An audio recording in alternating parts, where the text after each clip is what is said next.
Hey guys, Joe here, doing another video here on the tech side. Don't forget to subscribe here, go over to the firearm side and Jiminy Show, sign up there, all that good stuff. Keep both channels growing so that we can fully disintegrate the two channels. I went too fast, I separated them completely. This channel has no subscribers, no views, and no chance of growing if I left it the way it was. So, this is a video that will be on both channels. However, I'm making them separately. I'm filming the same video twice, basically, so that the metas are different. That way YouTube doesn't get confused. However, the information will be the same, but still, like and subscribe on both channels because, yeah. This is my current PC build. This is the 2022 early edition of my personal computer. It's in a Corsair 7000D case. As I said in a previous video, this case is too small. I know, that's insane to say. This is an RTX 3070.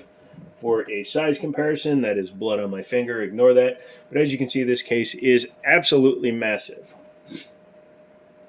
But it's too small.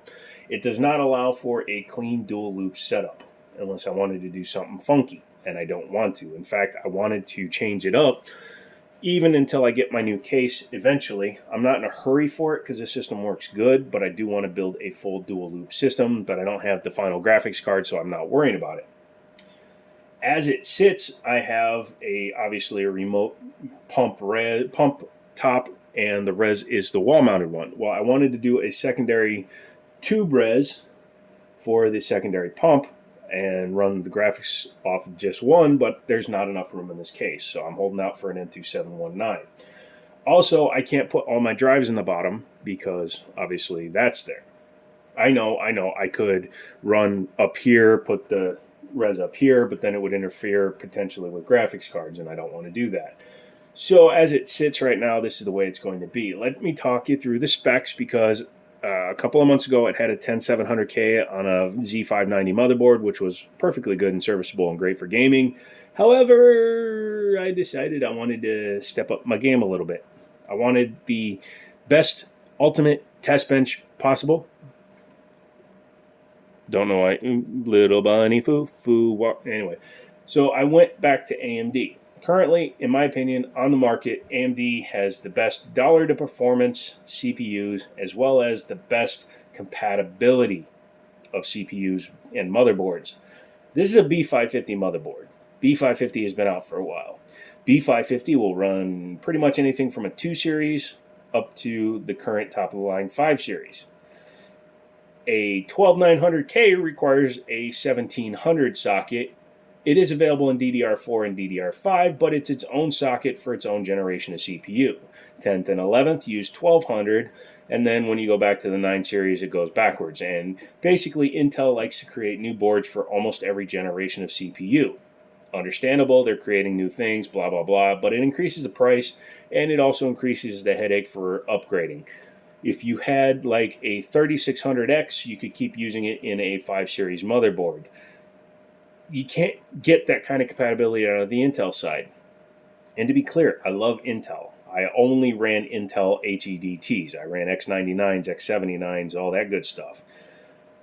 But when it comes to today's current high core count, good gaming PCs, AMD has my money.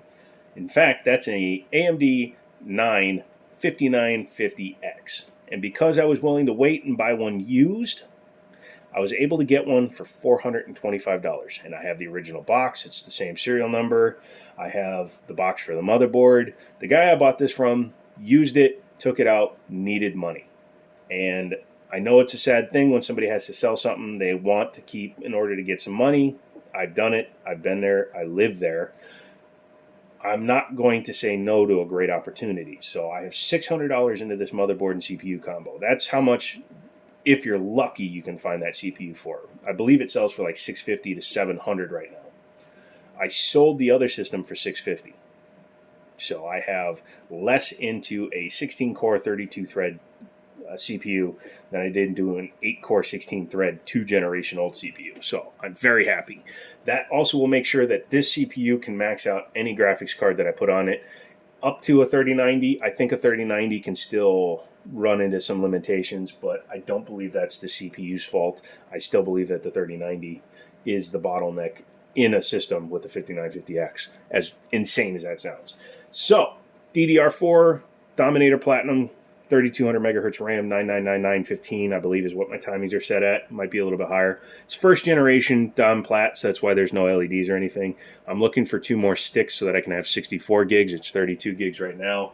I know 32 gig, 2 sticks is better for overclocking, but I'm not actually overclocking the system right now. I may do a little bit of overclocking to see if there's any room left, especially since I have massively overkill cooling on it for 2360 to cool just that CPU. It actually keeps it under 70 degrees. I'm just kidding. It actually keeps it under 40 under most conditions, which leaves me plenty of room to add more power and overclock the snot out of it if I want to try. However, AMDs don't have a ton of room for overclocking on the higher end chips. That's okay because it's running beautifully and I'm not going to mess it up. I did clean up my tube runs. This had a weird angle before because the tube was too short and the socket was rotated the other way, so there were a lot of other issues. But now everything is perpendicular to each other, and these ones all run parallel, those ones all run parallel, but when they intersect, they're perpendicular, straight 90s. You know what I mean. It's clear fluid. Still EK. I love EK CryoFuel. It's the best stuff out there. But I went with a clear fluid. I've run this fluid before, this type of fluid, and it lasted for years. Never had dropout. Never had any problem with cooling. Anything like that. Coloration stayed the same, so I went back to that. I still have the solid. I had started with solid white, and I added in some red dye, so this is actually opaque. It's not clear anymore. And it's a great looking fluid, but I didn't want to run this as my daily. Plus, when I go to a black case, I have some dark red cable extension or cable replacements that I'm going to run with it. So that'll be good. On that motherboard, I have 2 NVMEs. The Z590 had 3 slots. This only has 2, so that's one of the differences. But it's PCI Gen 4 for the top one. 1 terabyte up top, 2 terabyte underneath it. I have a 2 terabyte laying around now, which will go into a system at some point. And I put hard drives back in the bottom, which is why there's no PSU showing, because the Supernova G1 that I have in there, I think it's a G1, might be a G2, is too long. So with some of the money I saved, I was able to get this. It was on sale at Best Buy. I know Best Buy sucks for some of what they're doing right now, but sometimes they have good deals on power supplies, and they did. So I picked that one up because I have a hard drive cage reinstalled. It's got a 4 terabyte in there right now, and I've got 2 6 terabyte drives that I'm planning on putting in there. They're in this box because, you know, cable management. But these are the original cables to my original Supernova, and I will put them all back on the power supply. That way I will have a complete 1,000-watt power supply for testing purposes. What else can I tell you? The pump is never going to change unless it fails, because that's a great pump. You can see the water pressure there, and that's it's at level 3 because it's a manually adjustable speed on there, and it's producing way more than enough for speed. Currently on there is a 780 Ti. I wanted to see what the difference was between running it on the 10700K, the Phenom system, and this. And CPU does make a difference. In fact, in gaming, the CPU is trying to overcompensate for what this system is lacking. So like in GTA 5, you'll see in the video when I eventually do it, it actually makes the frame rate a little unstable.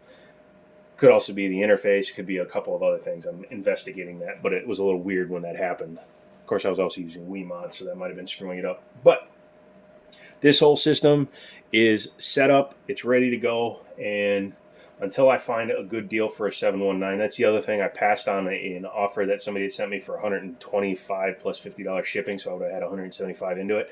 I didn't realize the price was going to go back up. They're back over $220 again, and I don't pay full price for nothing.